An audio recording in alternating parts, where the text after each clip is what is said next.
Setyembre ngayong taon nang lumipad pa Lyon, France ang test the scholar na si Allen para ipamalas ang galing sa pagluluto sa 47th World Skill Competition 2024. Hindi naman siya nabigo dahil nasungkit lang naman niya ang Medallion of Excellence o higit sa 700 puntos. Ibig sabihin, pasok sa international standards ang kanyang kakayahan. Dapat i-demonstrate mo sa kanila kung paano. Kasi makikita nila gamit na pwede mong ma-inspire yung iba. Ang magkaklase namang sina Aji at Gibran, hinahasa ang sarili sa bread and pastry production.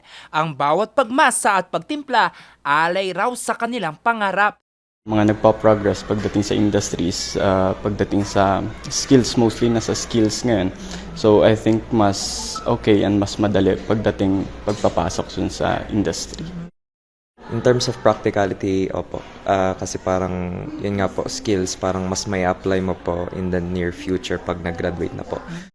Ang ganitong karanasan, bentahe raw ayon sa TESDA para makahanap ang kanilang mga estudyante ng trabahong pasok sa kanilang skills and competencies.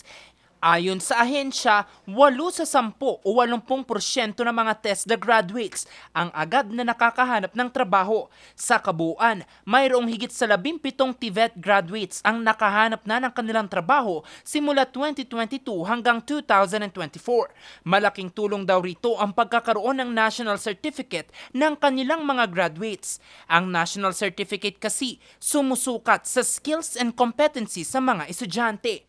The national assessment provides leverage for them.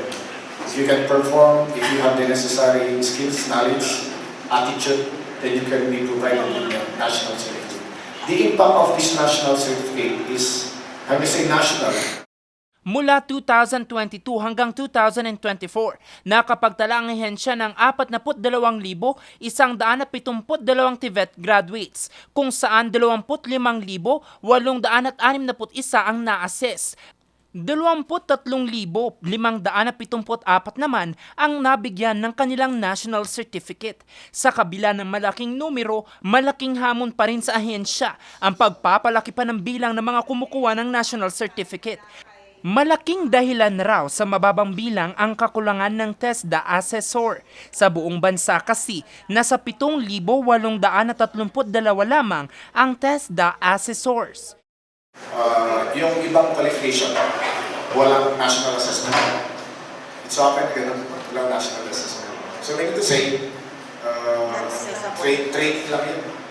Walang na-develop na national assessment for you, subjective for the national assessment. Sa ngayon, patuloy pa rin ang paghihikayat ng TESDA sa mga kabataan na pasukin ang technical vocational courses o skills-based courses dahil sa malaking oportunidad natin nito sa hinaharap sa loob o labas man ng bansa.